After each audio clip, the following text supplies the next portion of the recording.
ఖానాపూర్ మండలం అశోక్ నగర్ లో కాకతీయుల నాటి పురాతన శివాలయం కూల్చివేత కలెక్టర్ తక్షణమే స్పందించాలి డాక్టర్ గోగుల రాణా ప్రతాప్ రెడ్డి అన్నారు. కాకతీయ చక్రవర్తి ప్రతాపరుద్రుడు నిర్మించిన 700-800 ఏళ్ల చరిత్ర కలిగిన అశోక్ నగర్ మట్టికోట శివాలయాన్ని ఇంటిగ్రేటెడ్ స్కూల్ నిర్మాణం పేరుతో కూల్చివేయడం హిందూ సమాజంపై జరిగిన దాడి. దీనిని భారతీయ జనతా పార్టీ వరంగల్ జిల్లా ప్రధాన కార్యదర్శి డాక్టర్ గోగుల రాణా ప్రతాప్ రెడ్డి తీవ్రంగా ఖండిస్తున్నారు. పురావస్తు శాఖ, దేవాదాయ శాఖ అధికారులారా సిగ్గుందా? చారిత్రక సంపదను, హిందువుల మనోభావాలను కాపాడాల్సిన మీరు నిద్రపోతున్నారా? ఒక పురాతన ఆలయాన్ని కాంట్రాక్టర్ కూల్చేస్తుంటే మీ కళ్ళు మూసుకుపోయాయా? మీ నిర్లక్ష్యం, చేతగానితనం వల్లనే ఈ రోజు మన వారసత్వ సంపద నేలమట్టమైంది. స్కూల్ కి చేయొచ్చు అన్నది ఇంటిగ్రేటెడ్ స్కూల్ కూడా ఇంపార్టెంట్. 200 crores తో వస్తుంది. మనం మంచి ఉద్దేశంతో వెళ్ళాం. ఇప్పటికీ కూడా నేను I'm not getting in to the wrong thing. మేము కూడా దాన్ని పోర్ట్రేట్ చేస్తున్నాం మేడం.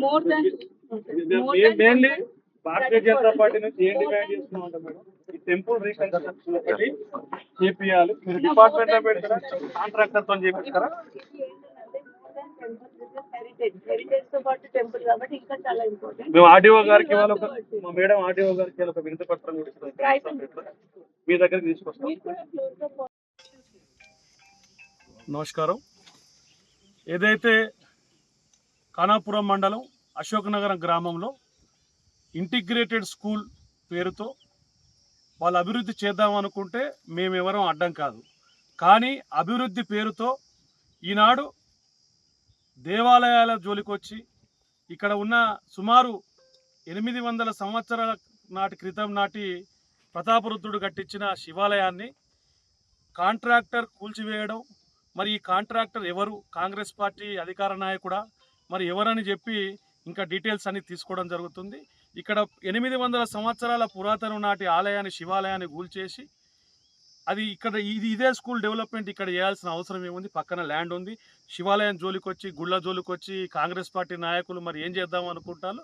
మరి హిందూ ధర్మాన్ని గురించి ఏం చేద్దాం అనుకుంటారో ఇట్లా కక్షపూరితమైన వ్యవహారం చేయడం కాంగ్రెస్ పార్టీ నాయకులకు ఎంతవరకు సబబు?